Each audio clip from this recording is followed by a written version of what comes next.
So I guess the theme for this morning is second chances. I'm really trying to take advantage of these conditions as much as I can this morning with all the water flowing through the washes. The water level has come down as the water is draining slowly down in elevation. So it's quite a bit lower than it was right away this morning, but there's still enough to work with. And what's happening is as it drops in level, it's leaving behind some ripples and cool sand textures and stuff. What I'm set up on right now is a composition that I had scouted and wanted to shoot last year under these same conditions. The problem was last year, the storm came with a lot of wind too, and the trees were a lot further along in color, so it just stripped them bare. And there was enough water that it actually washed all that leaf litter downstream, so it gave me kind of bare trees. So this scene wasn't really as shootable as it is now. So I'm back, kind of hitting all the points that I had scouted out last year and wished I had shot, so that's the whole second chances thing.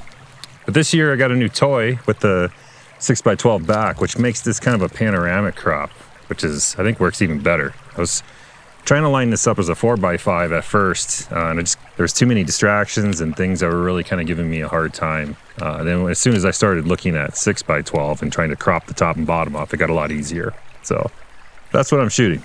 The composition is just a stream, coming in towards the camera. The tripod's actually set up in the stream right here.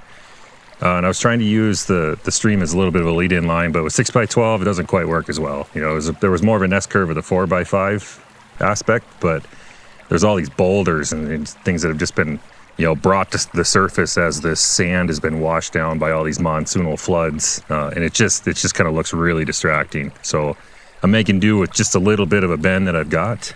And right smack dead center is this beautiful, beautiful grove of maple trees that's in transition right now, and they're showing all the colors. There's green, there's yellow, there's orange, there's reds. It's beautiful. It just looks amazing. And then behind it, as the stream curves to the right, there's some color back there too, so plenty of interest to look at. As I've been standing here setting this up, the water levels dropped. I'm getting more and more of these mud ripples in the stream too, which I think is pretty interesting looking. As you can see, the light's constantly changing. It may even be blowing out the side of my face right now because it's under sunlight, because there's a lot of clouds coming through, and it's constantly coming in and out of overcast. Just kind of giving me a little bit of heartburn here because I don't want to shoot in direct harsh sunlight here. I'm trying to wait for one of those moments where the cloud comes in and gives me kind of nice soft overcast light. I'm shooting Velvia 50 in 120 roll format, and in 6x12 that gives me 6 exposures. I've taken 2 already, so that's a third of a roll already taken up.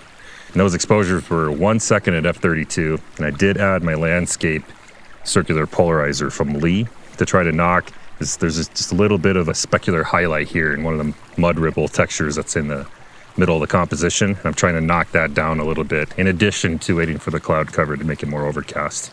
That polarizer knocks the sheen and reflections off the water as well. It's kind of some brown water anyway, but I think that fits with the scene with the banks and the sand and stuff, and I don't want it reflecting nothing but sky and just being a distraction.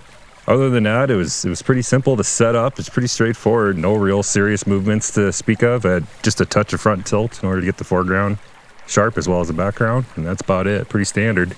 But it's a beautiful scene. I'm glad to have shot it. I hope those exposures turn out. And if not, I can always come back and shoot it again. But it's just I'm really trying to take advantage of the conditions I have this morning as much as I can, because last time I really felt like I was, wasting these awesome conditions and not taking any photographs. But the thing is, even though I didn't take a bunch of photographs during this last time, that set me up to learn things to make this more possible this time. So now I know where to go, what to look for, and I'm less frantic running around. So it's never a waste being out. It's always good to just scout, learn things, and now I'm much more relaxed this time. I'm just really feeling lucky that I was able to get these conditions right away here on my trip in Zion National Park this year. Perhaps a better theme for the morning might have been light leaks. Unfortunately, it seems my issues were not limited to just my 4x5 holders, but as you'll see in the future episodes, this was the only roll I had this issue with on my Horseman 6x12 film back. Seems it was at its worst on this exposure here, but they all have some sort of problem with it. I might have suspected that the camera itself was having some sort of light leak issue, but this problem is inside of the film border area, parts that should be covered up by the roll film back, even if there was some sort of bellows leak or something. So I'm more inclined to think that this had something to do with my roll film back itself, or some mistake that I made in setting it up.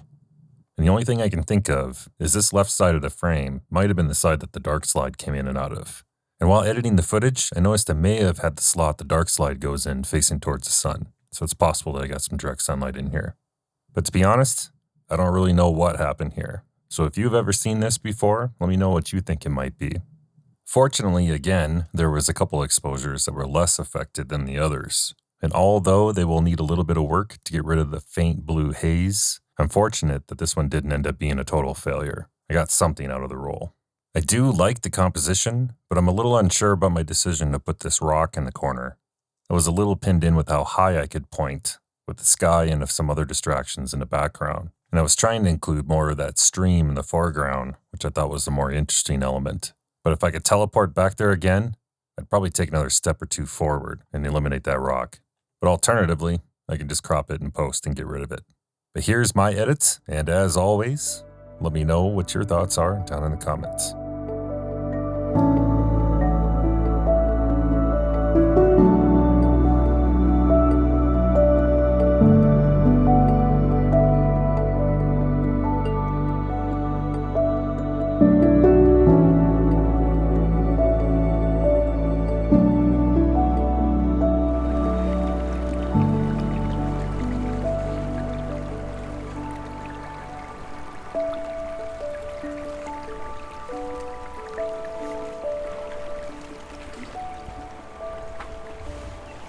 This is a shot that might not normally be much of anything. I probably walked past this, I don't know, a dozen times.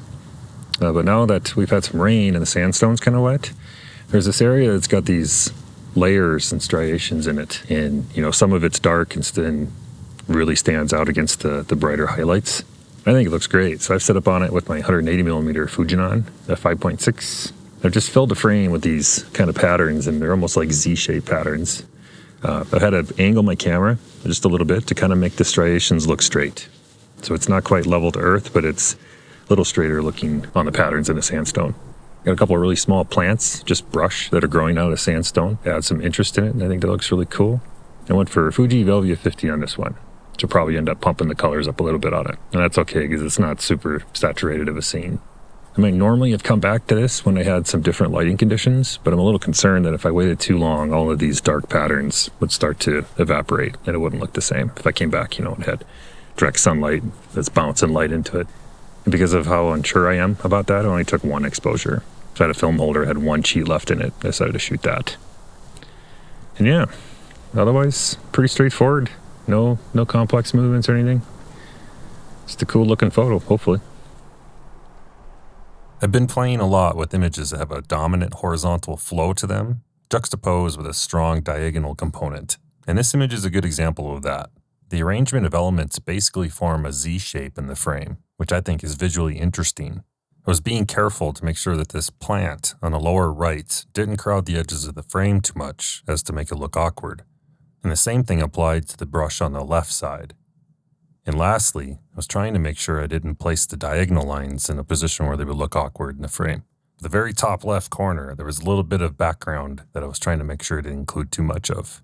In all, I was really happy with the way this turned out. I think Velvia did a great job on this subject, but I'm curious to hear your thoughts, so let me know down in the comments what you would think.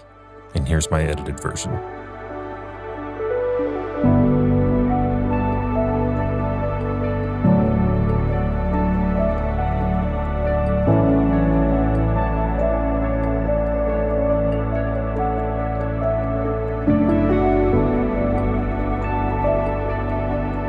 Thanks as always for watching. Make sure you hit that thumbs up button and click subscribe if you want to make sure you don't miss the rest of the videos from my Zion trip. Special thanks to my Patreon patrons. If you'd like to know more about how you can support this channel, make sure you check out those links down in the description. Take care, and I'll catch you in the next episode.